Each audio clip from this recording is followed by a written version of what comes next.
গণধর্ষণ এবং খুনের ঘটনাকে কেন্দ্র করে ঘটনার দিনকে যে বিস্তীর্ণ এলাকাতে অশান্তি হয়েছিল, হিংসার ঘটনা ঘটেছিল এবং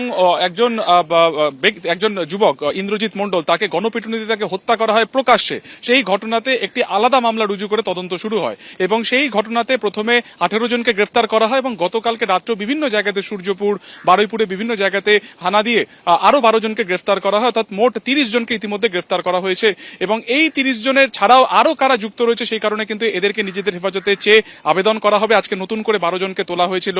বারুইপুর আদালতে এবং সেখানে 14 দিনের হেফাজতে কিন্তু চাওয়া হয়েছে। পুলিশ সূত্রে যেটা জানা যাচ্ছে যে বিভিন্ন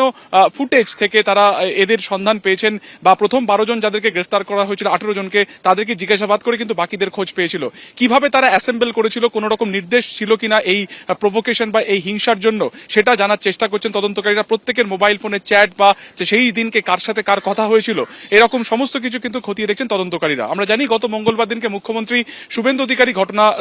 একেবারে বারুইপুরে এসেছিলেন এবং তিনি কিন্তু কড়াভাবে ডিজিকে নির্দেশ দিয়েছিলেন যে এই অশান্তির ঘটনায় যারা যুক্ত রয়েছেন তাদেরকে কড়া শাস্তি দিতে হবে, তাদেরকে শনাক্তকরণ করতে হবে। তার পাশাপাশি ইন্দ্রজিৎ মণ্ডল পেশায় অটো চালক, তাকে যে নৃশংসভাবে পিটিয়ে হত্যা করা হয়েছিল অভিযুক্ত হিসেবে, তাকেও কিন্তু কার্যত নির্দোষী বলেছিলেন মুখ্যমন্ত্রী। এবং তারপরে যেটা দেখা গেল যে এই যে ইন্দ্রজিৎ মণ্ডল তার বাড়িতে আজকে পুলিশ সুপার অরবিন্দ আনন্দ কুমার তিনি নিজেও গিয়েছিলেন, তিনি কথা বলেছিলেন বাবা ও মায়ের সাথে ঘটনাদেরকে কি ঘটেছিল, কিভাবে তাদের ছেলে যখন ঘুমন্ত অবস্থায় ছিল তাকে টেনে হিচড়ে নিয়ে যায়, পুরোটাই কিন্তু তারা আজকে এসপি কে বলেছেন। এবং আমাদের ক্যামেরার সামনেও কিন্তু তারা একই কথা বলেছেন যে রবিবার দিনকে তখন তার ছেলে ঘুমোচ্ছিলেন, তখন কয়েকজন ব্যক্তি প্রথমে আসেন কথা বলার নাম করে, পরবর্তী সময় কিন্তু তারা বাধা দিতে গেলে এই বৃদ্ধ দম্পতিকে বেধড়ক মারধর করা হয়, তারপর টেনে হিচড়ে 150 থেকে 200 জনের একটা গ্যাদারিং যারা জমায়েত যারা বাড়ির বাইরে ছিল তারা নৃশংসভাবে মারতে মারতে বাড়ির বাইরে নিয়ে যায় ইন্দ্রজিৎকে এবং তাকে পিটিয়ে হত্যা করা হয়। যদিও তিনি কিন্তু এটাও বলছেন যে প্রভাস মণ্ডল বা আনন্দ সর্দার এদের প্রত্যেকের সাথে সম্পর্ক ছিল, অর্থাৎ কথা বলতেন যেহেতু পাড়ার, কিন্তু সেই কারণেই কি শুধুমাত্র টার্গেট করে তাকে খুন করা হলো নাকি নেপথ্যে অন্য কোনো কারণ রয়েছে। এবং এসপি কে তারা এটাও জানিয়েছেন যে যারা সেদিনকে গ্যাদারিং করেছিলেন বা জমায়েত করেছিলেন তারা কেউ কিন্তু এলাকার ছিল না, ফলত একাধিক একেবারে রহস্যজনক কিছু তথ্য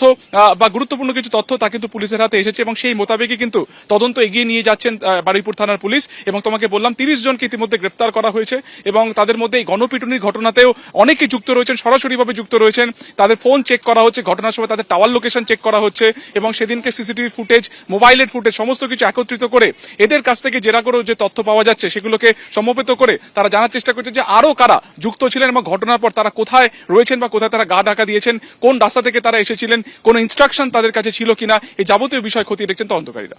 এবিপি আনন্দ, এগিয়ে থাকে, এগিয়ে রাখে।